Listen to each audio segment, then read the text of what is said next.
The king-queen hand is the first hand of significance that's up in the notes, so I'll go over that as we go here. So 3x with 100 big blinds.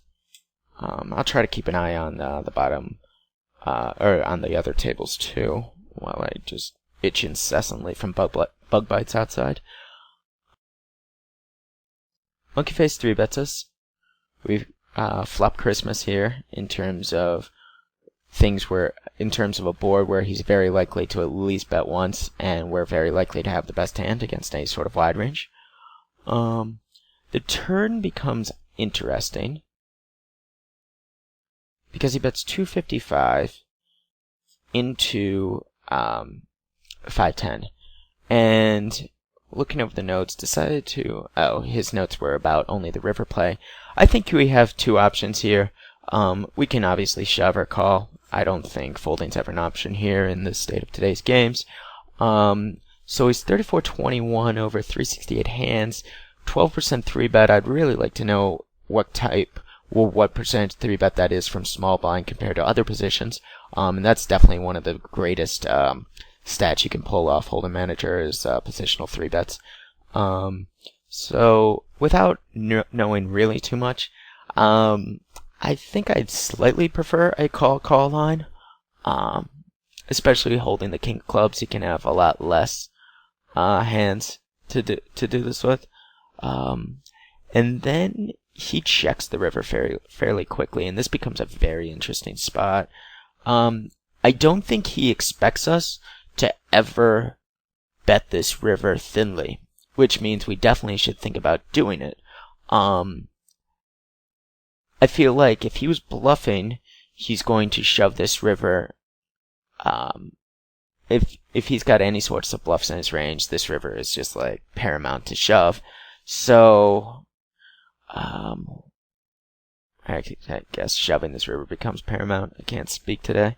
Having the king of clubs blocks any a decent amount of chance that he's like check calling, trapping with like king high clubs, which definitely helps a small percentage at least.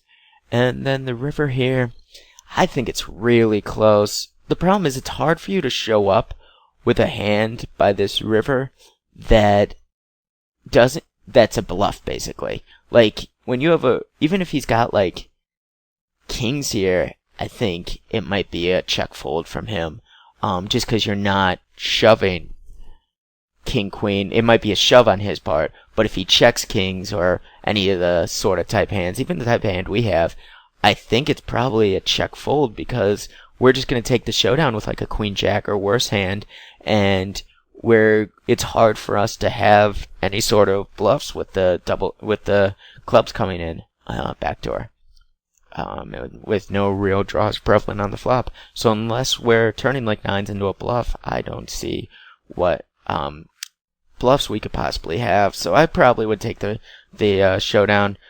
Shoving definitely can't be awful, just because when he checks, we're so often going to have the best hand. But I don't see him having really a check calling range on this river because of how often he's going to want to bluff it. So let's see what he showed up with. 7-5 there. I absolutely hate his play. I remember watching this. Yeah, so this play I really, really, really dislike. So we're 3-betting there with 7-5, which again, on the low suited connector, suited one gapper situation, really dislike that from the small blind. You don't even have any blockers. You're going to get flatted a ton, as evidenced by his flatting. Granted, king queen would probably be a flat against a lot of people, but 7-5 there is just really, really weak.